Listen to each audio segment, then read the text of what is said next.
Hello again and welcome back to another Maya tutorial. Today I'm going to be showing you how to UV map on a non-regular object, and I'm going to be using the soda can that we revolved in the last video. Okay, so first off we're going to look at what the UVs look like as of right now without adjusting it at all. So I'm just going to click here, over here, open up my texture editor. You can also click up here to bring up in a separate window. But as you can see, it just mapped on kind of flat when we revolved it.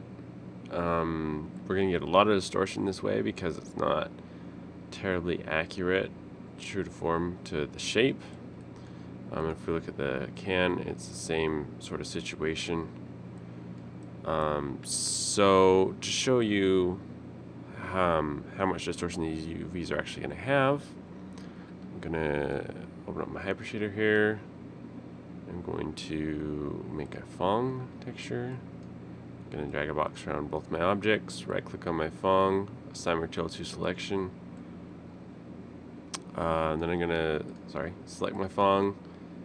I'm going to come over here to color, hit the little checker box, bring up this, let's say checker. Okay, so, and if you can't see it, turn your textures on. I'm actually going to turn on viewport 2.0, so a little higher quality.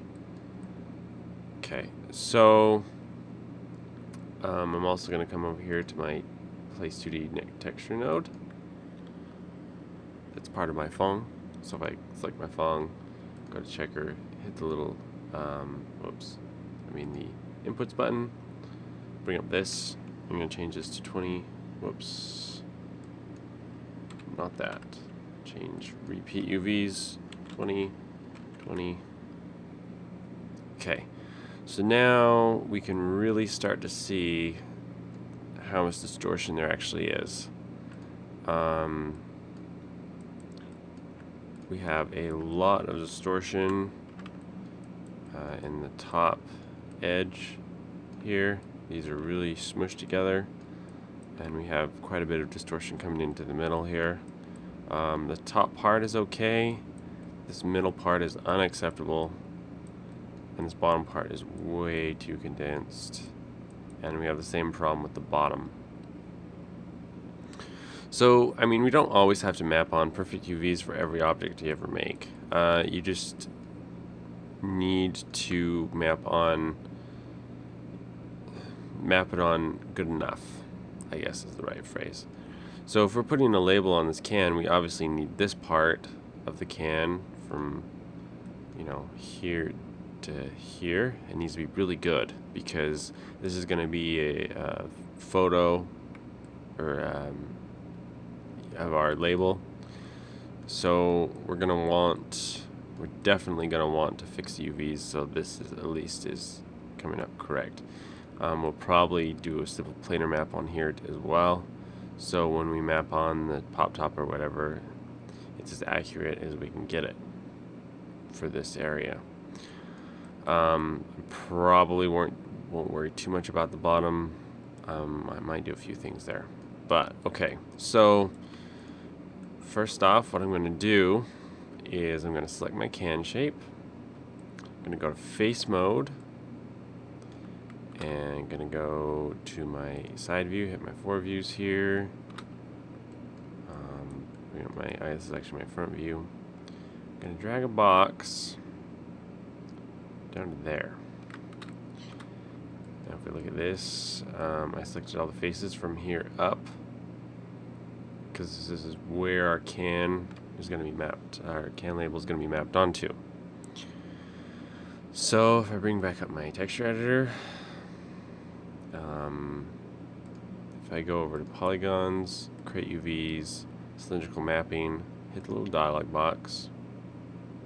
Oh yeah, I forget this one doesn't have any settings.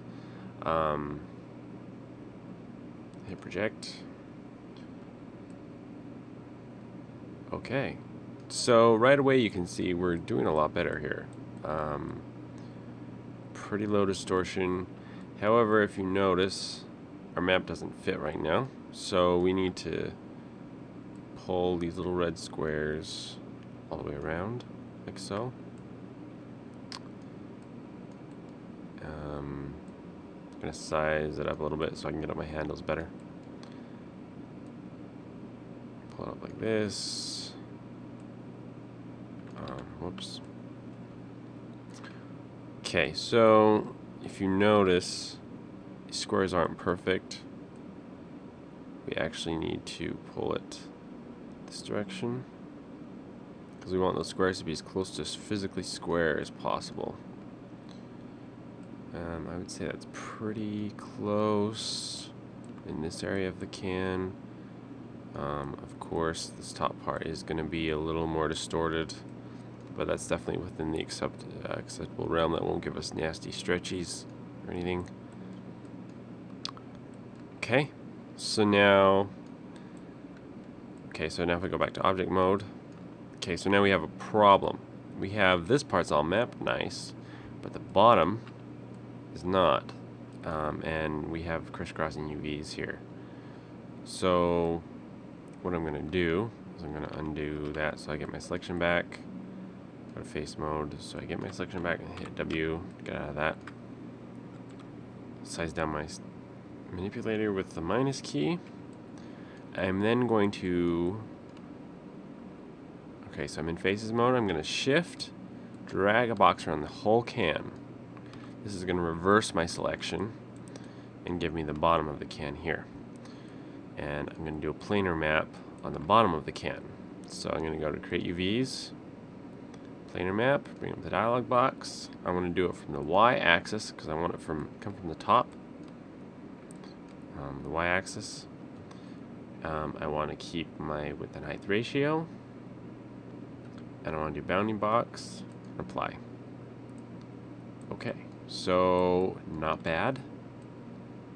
We have less distortion in it. It's of course a round object, and we're mapping on square stuff, so we get, you know, this funny spiral pattern on the outside, but that shouldn't matter too much because we're not going to be mapping an image on the bottom. We do, however, want to scale this down so it's similar square size to the rest of our can. Not quite enough. That looks pretty close. Okay, so if I go back to object mode, I select it. Now we have two separate pieces. So now we need to arrange them so they fit. So if we hit this little button up here, it'll go and it'll make it so we can lay them both out at the same time on the same map. Close that. What we're going to have to keep in mind though is when we're mapping on our image, we're going to have to make sure that we map it on this way. Like this is up, this is down, because if you notice, if we go to UVs, this is going to be the, come on, UVs.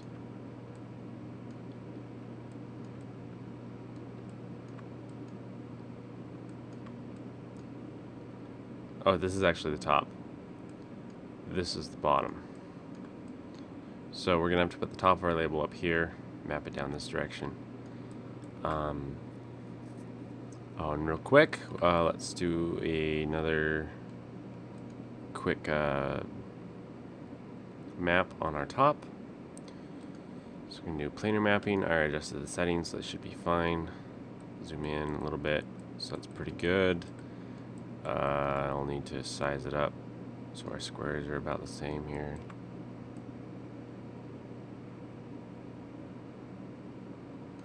Something like that. Yet again, we only care really about this raised part. I don't care too much about the edge because I'm not mapping anything on the edge in particular.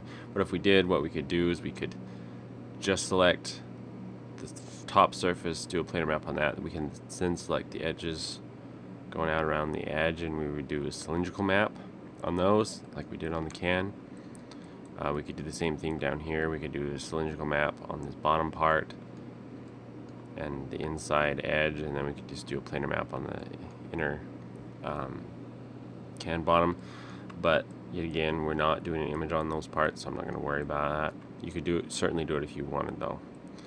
I'm going back to object mode. Okay, so we have good there, we're good there, and we're good on our can. One more thing we do want to check is if you come over here to your texture editor and hit this little these interlocking squares, you want to make sure that your UVs are always blue. You don't want pink UVs, so you just want to make sure they're blue. If they're flipped, they will be red. That's not what you want, because if you're doing a bump map on your top and it's red, then your bump map will be wrong. It's easily fixable, but it's just a good idea just to make sure that your UVs are blue. So I need to flip that back, so I'm going to go to flip, and there I have it. Alright, so that was a quick foray into doing UV mapping on semi-irregular objects. Hope this was helpful. In the next video, I'll be creating a PSD network and attaching a label to the can. So stay tuned for that. See you in my next video.